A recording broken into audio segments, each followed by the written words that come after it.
está sendo imposta pelo próprio eleitor. No executivo, também tinha que ter a métrica do eleitor, mas aí eu acho que, como envolve responsabilidade de gestão, que é uma coisa metrificável, né? Porque uma coisa é um trabalho legislativo. Eu posso aprovar um projeto de lei, e aí eu acho bom, meu eleitor acha bom. O Boulos pode aprovar um projeto de lei que eu acho um lixo, só que o eleitor dele acha ótimo. E aí, como é que eu vou metrificar isso de falar, não, puta, um é um bom deputado, o outro não é, por causa do mérito do projeto? Aí depende da visão de mundo do eleitor. Agora, no executivo, eu tenho indicadores objetivos. Ou a educação melhorou ou não melhorou, ou a saúde melhorou ou não melhorou, ou a economia melhorou ou não melhorou. Eu acho que o sujeito que entrega sem uma desculpa externa, porque, puta, tem uma pandemia, tem uma crise global, né? Ah, de repente teve um desastre climático. Se não tem uma desculpa fundamentada, né, para o sujeito entregar um indicador pior em saúde, educação, segurança, saneamento, a pasta que ele for responsável, eu acho que ele tem que ficar inelegível.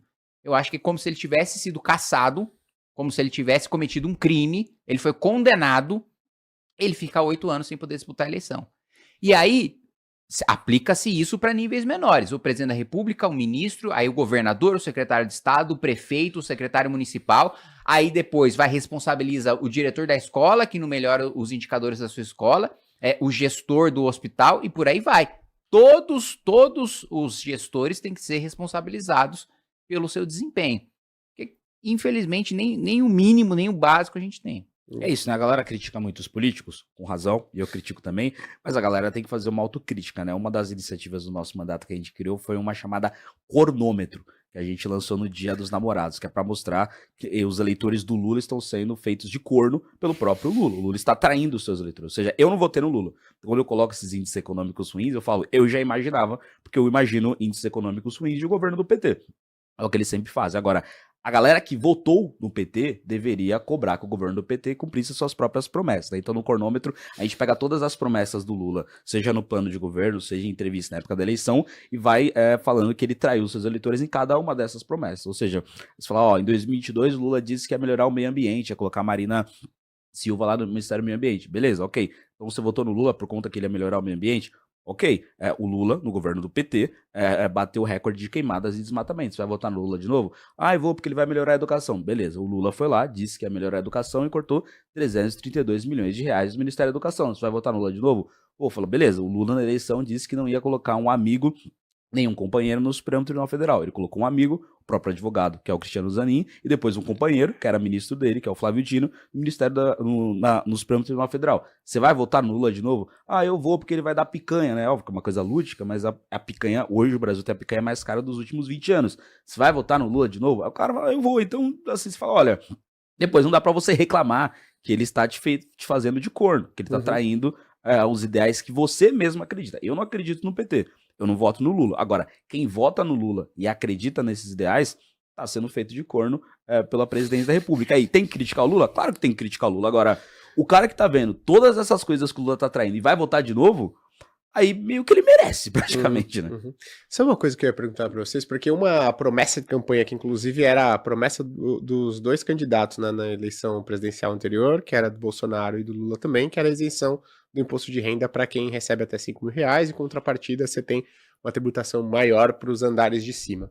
Como é que vocês veem essa proposta? Ela tá aí para tentar, digamos, dar uma equiparada entre o que a população mais pobre ela paga de imposto e a população lá do andar de cima? Como é que vocês veem a aprovação dessa proposta? O que dá pra gente esperar de melhoria ou de piora com a aprovação Na verdade, disso? o certo era ter uma correção automática da tabela do imposto de renda, né? E não cobrar mais de ninguém, pelo contrário, cobrar menos de todo mundo. Porque se você atualiza a tabela, tanto quem tá na base como quem tá no topo, vai pagar menos, porque não é porque teve uma diminuição de imposto, é porque foi corrigido pela inflação. Na verdade, todos os anos nós tivemos um aumento do imposto de renda, porque ele não foi corrigido pela inflação, porque a tabela não foi corrigida pela inflação. Então, o governo não faz nada mais do que a sua obrigação, só que na verdade está fazendo mal, porque ele não atualizou a tabela, né? Ele criou uma nova faixa de isenção sem atualizar, principalmente para a classe média, que está um pouco acima, né? Então, na realidade, e com um discurso mentiroso que eu falei para você, de que o rico tem a alíquota de 2% a 8%. Não, ele está pagando de 24%, é a média ali de IRPJ, CSLL, Isso sem contar o resto, né? ICMS, ISS, PiscoFins, por aí vai. Mas só de pegar de RPJ, CSLL, o cara já paga de 24 a 34. E aí foi o discurso que ele tava pagando de 2 a 8, né? Então o certo era ter atualizado para todo mundo e o governo, como compensa? Corta gasto. Tem gasto para cortar. Já falei 70 bi e só comecei. Tem muito mais espaço. Então, eu acho que foi dentro do possível, né? Do projeto que o governo apresentou, eu achei melhor. E eu votei a favor. Eu achei melhor ter a isenção, apesar de ter, e apresentei uma emenda para não ter o aumento de tributação, mesmo porque o governo teve o aumento do IOF e depois a medida provisória para compensar o não aumento do IOF. Só que aumentou e teve a medida provisória, eu falei, amigão, tá aí a fonte de receita de vocês já. Vocês já aumentaram o imposto 2 vezes sem precisar. Então o que vocês querem aumentar pela terceira para compensar esse primeiro corte que vocês vão fazer de imposto? Não precisa. Você já escolhe dessas 2 vezes que vocês aumentaram. Uma, felizmente, a gente derrotou com o requerimento de retirada de pauta meio que foi a 1303. Mas eu acho que foi melhor ter aprovado a isenção do que não ter aprovado. Uma coisa, né? Só voltando naquele ponto de que os políticos brasileiros são horrorosos e a gente sempre critica, mas a população também não ajuda, né? Há algumas semanas eu protocolei um projeto na Assembleia para facilitar a demissão de alunos que agridem outros alunos, alunos que agridem professores, professores que agridem outros professores ou professores que agridem outros alunos. Ou seja, bateu no coleguinha na sala de aula, mesmo você sendo professor, você sendo um aluno, esquerda, direita, negro, branco, corintiano, São Paulo, bateu em alguém, a sua expulsão vai ser facilitada, sobretudo em universidades públicas, né? É lugar de estudante ou de professor de universidade pública, né, USP, Unesp, Unicamp, não é batendo nas outras pessoas, ou seja, eu achei que ia ser uma coisa boa. E aí eu recebi, né, essa postagem aqui da UEE, da UNE, né, UNE é a União Nacional dos Estudantes, a UEE é a União dos Estudantes, União Estadual dos Estudantes, sei lá, essas siglas, que é basicamente o estudante que não estuda. E aí eles colocaram a minha cara aqui, com esse negócio vermelho, e colocou: Guto Zacarias quer criminalizar estudantes e professores. Eu falei, eu quero criminalizar estudantes e professores, né? Eu sou estudante, fui estudante de escola pública, minha mãe é professora, quero criminalizar. Olha o texto. O novo projeto de lei quer punir com expulsão e demissão quem cometer agressão nas universidades públicas. Isso é ruim? É absurdo, cara. Não é possível. Na prática, é uma tentativa de calar os estudantes que reagem às provocações e ataques políticos da extrema-direitanos campi. Mais um passo no projeto autoritário que tenta controlar as universidades paulistas. Ou seja, os estudantes, eles estão bravos comigo, né? Os estudantes que não estudam, o pessoal da UNE e da UEM, estão bravos comigo pelo fato de eu querer facilitar a expulsão de quem bater neles. Ou seja, se um estudante da UNE for agredido, o cara que agrediu o estudante da UNE ou não vai mais estudar na universidade, mas eles querem criticar. Eu quero criminalizar. Eu acho um absurdo você criminalizar a trocação em ambiente escolar. Um professor veio e sentou a mão na minha cara e o Guto Zacarias quer que esse professor seja demitido. Quer criminalizar o professor. Tipo assim, eu não consigo entender. Ou seja, a população é bizarra. Na prática, eles querem bater nos outros, né? Não é que eles vão apanhar, eles querem bater nos outros, eles querem ter o seu direito constitucional de sentar a mão na cara de todo mundo que eles quiserem chamar de fascista, independente da pessoa ser fascista ou não. Aí eles, tal qual os fascistas, querem agredir os professores. Caralho, né? É isso que eles querem fazer. Ou aluno seja, e professor na visão da Uni. And his name is John Cena. Então é isso. Daí eu quero facilitar a expulsão de um aluno que bate em outro aluno, ou de um aluno que bate num professor. Isso significa para a UEA e para a UNE que eu quero criminalizar os estudantes e os professores. E essa galera vota também, ou seja, os políticos são ruins? São ruins. E nós criticamos, e nós processamos, e nós debatemos, etc. Agora, o povo brasileiro não ajuda. Sim. Mas uma coisa que eu ia perguntar para vocês, porque quando a gente fala, tem 513 lá, então a população foi e colocou todos eles lá. Eu sempre lembro do caso do Tiririca, que o cara, teve voto pra caramba e levou a galera do partido junto. Então tem muita gente ali também que foi nesse bolo. Tem os partidos pegam aqueles caras, que trazem um monte de voto e com voto proporcional levam alguns caras que a população diretamente não tenha votado. São poucos, tá? Puxados não são muitos. A maior parte dos deputados, eles têm um voto médio que os de fato faz estar lá. Né? É claro que existem os puxados, mas aí, mais uma vez, entra a responsabilidade do cara. votar no Tiririca, como voto de protesto. Fala assim, eu tô muito puto, eu vou votar num cara que não vai ter a menor noção do que vai fazer lá e vai ser manipulado pelo Centrão. Cara, que revolta, hein? Puta, sua revolta ajudou o Valdemar da Costa Neto a botar mais gente dentro do Congresso Nacional. Então também, até na hora de se revoltar, o cara é burro. Ó, eu tô me revoltando aqui, hein? Ó, em protesto eu vou cortar um dedo aqui meu, hein? Ó, se vocês não se comportarem, eu vou cortar o segundo, eu vou cortar meu braço todo. Pô, Que protesto é esse, né? é. Tá, assim, então essa é uma falácia. Não, isso existe, só que não é regra. Tá, é exceção. É, não é que, tem tranqueira no Congresso porque é puxado. Não, tem tranqueira com muito voto.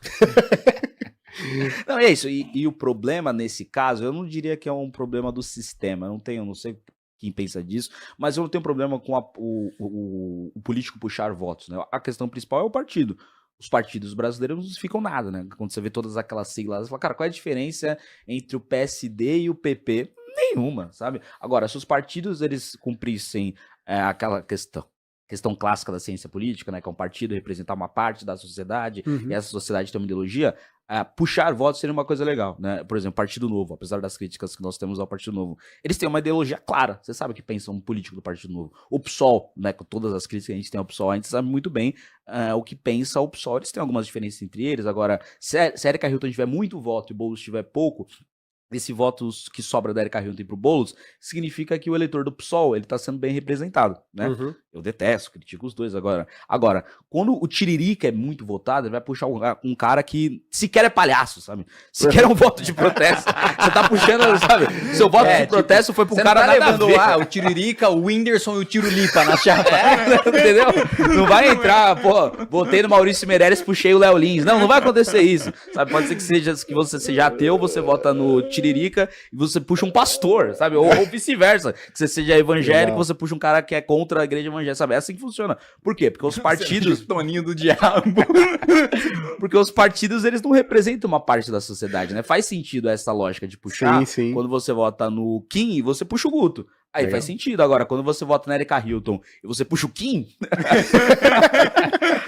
aí embaralhou tudo. Ou seja, a lógica principal é a lógica dos partidos brasileiros. Né, a gente tá chegando no 30º partido, que é o partido missão do MBL, e boa parte desses partidos não tem uma ideologia clara, né? Então a crítica principal não deve ser a lógica de puxar, deve ser a lógica partidária, onde você puxa um cara que não tem nada a ver com esse partido. A lógica é boa, né? Foi como tudo o Brasil que foi e deturpou um pouco o negócio aí. Né? Isso tá sendo modesto. Eu acho que a ideia é deturpar mesmo. Eles pensaram em deturpar. Eu pessoalmente também acho o seguinte, mas aí a gente entraria num outro debate. Uma parte da razão pela qual as pessoas não prestam atenção na eleição pro Congresso, não presta atenção em quem vota pra deputado, porque todo mundo se lembra quem votou pra presidente. Aí o cara fala, será que eu votei no Lula ou no Bolsonaro? O cara não tem essa dúvida. O cara sabe que ele votou, porque a eleição majoritária mobiliza mais a crença dele. Ele vota mais no cara com quem ele se identifica. Ele sabe o que pensa aquele candidato a presidente que ele tá votando. No deputado, não.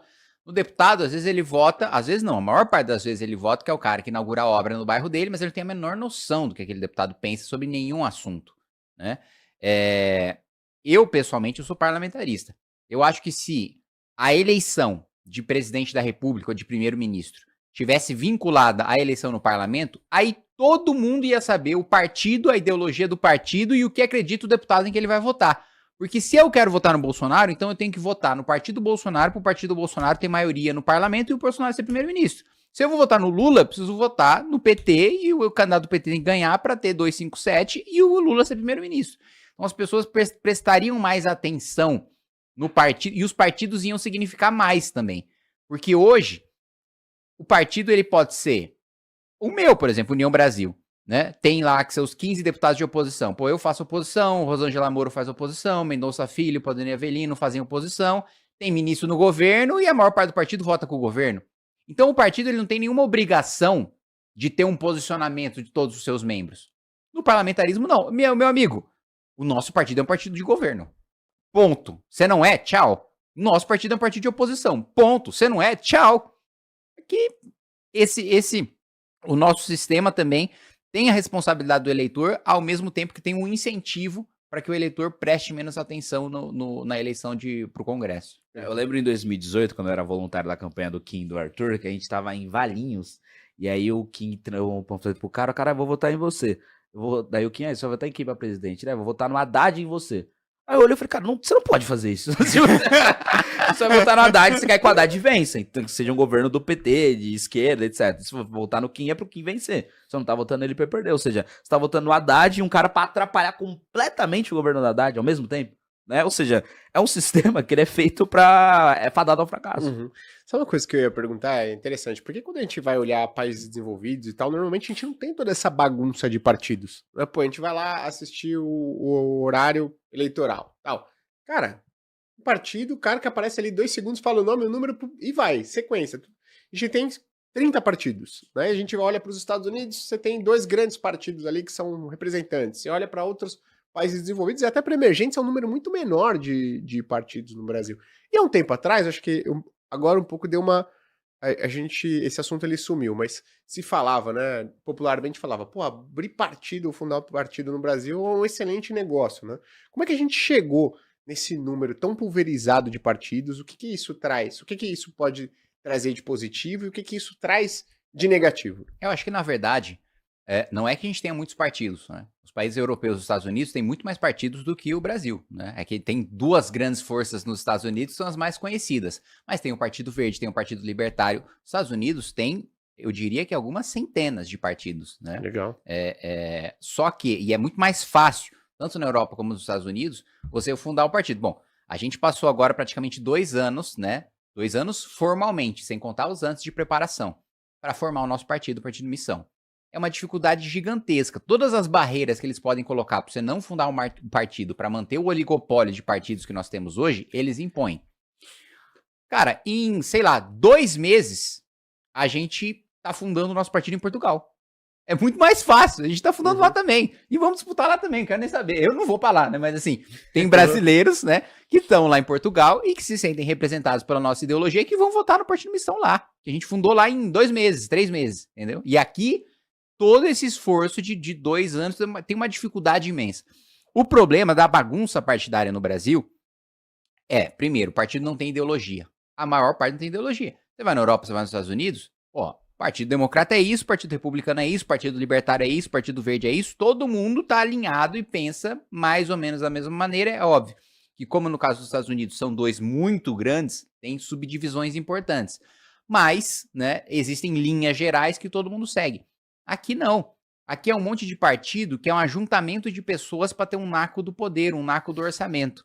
Não é que aquele cara tem um programa, ele quer implementar aquele programa. Não tem programa.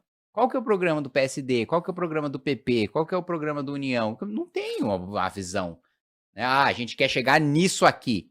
Tanto que você falou, de tanto candidato na televisão falando, pega a fala desses candidatos. Eu quero mais saúde. Beleza, quem quer menos? Porra. Eu quero mais educação. Fala, não, eu quero menos. Não, eu acho que eu sou a favor do analfabetismo. Não, eu sou a favor das pessoas não terem ensino médio, eu sou a favor de não ter técnico, sou a favor de não ter faculdade. Saúde, não, eu sou a favor de que as pessoas comam fast food financiado pelo dinheiro público. Mais saúde aqui não. Aqui mais segurança, não.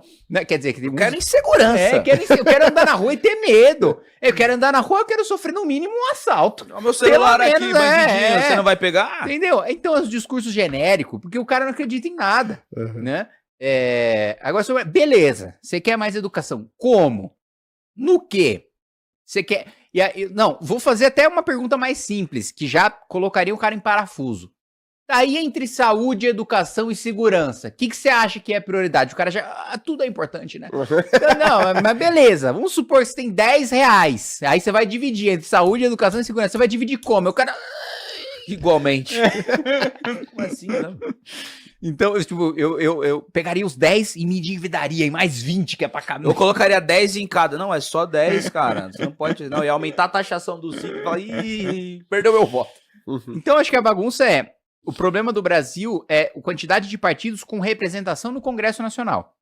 Que aí também deixa mais difícil de você governar, porque você tem que conversar com um monte de gente, o presidente da República tem que conversar com um monte de gente, e aí também dificulta você governar. Porque em outros países é fácil abrir partido, tem muitos partidos, Só que aí tem um partido que representa parte da sociedade, aí ele consegue o espaço no parlamento, e aí são poucos esses partidos que conseguem um espaço relevante dentro do parlamento.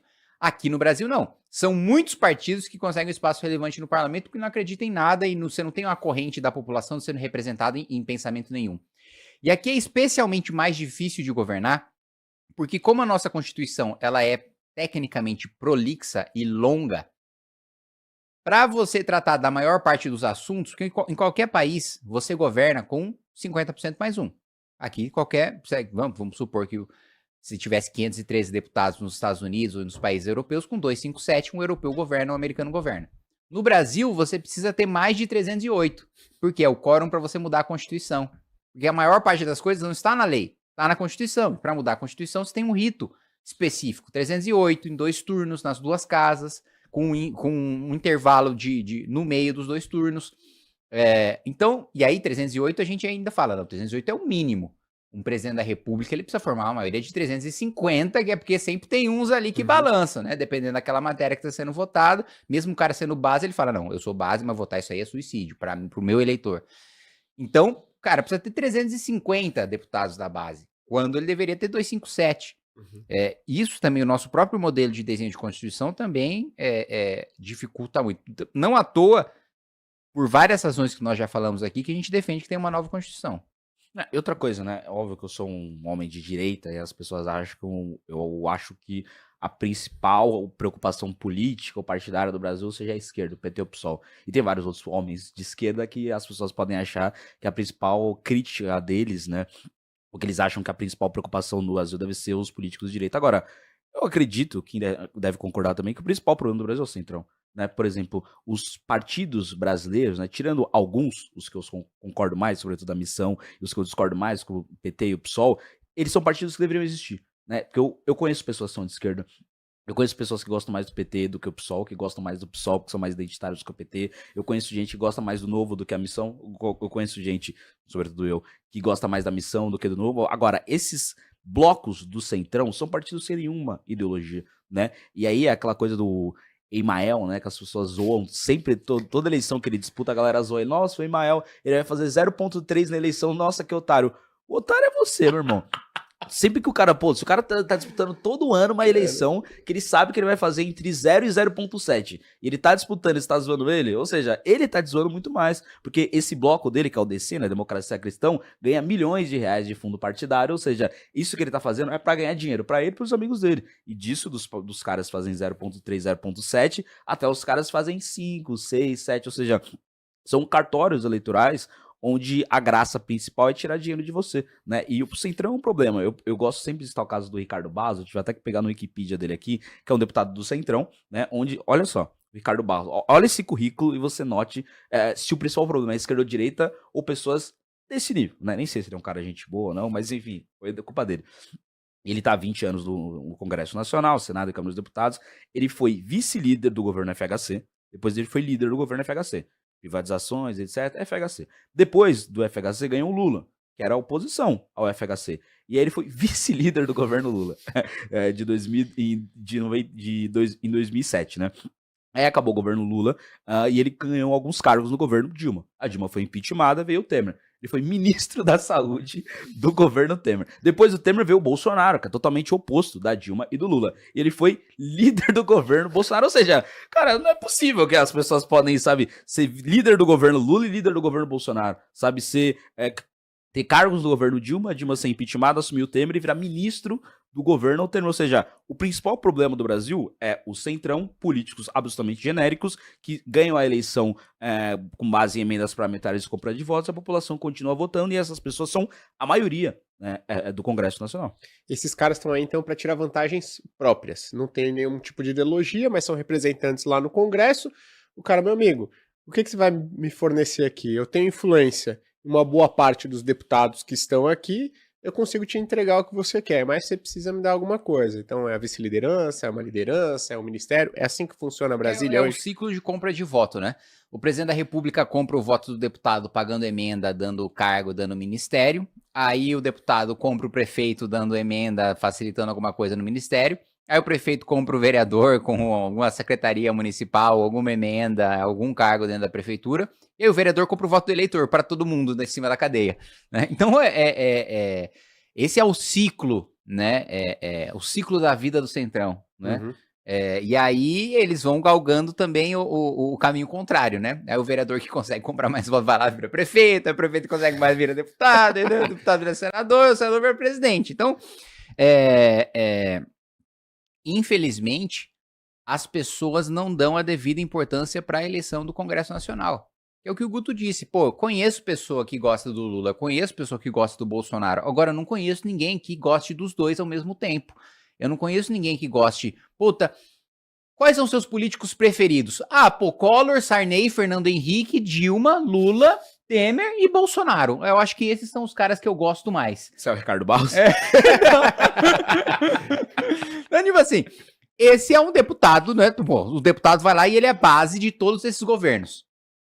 Não existe um eleitor que quer que você seja a base de todos esses governos. Mas existe um eleitor que quer que um deputado entregue obra para ele e depois feche o olho para qualquer votação que esse deputado esteja participando.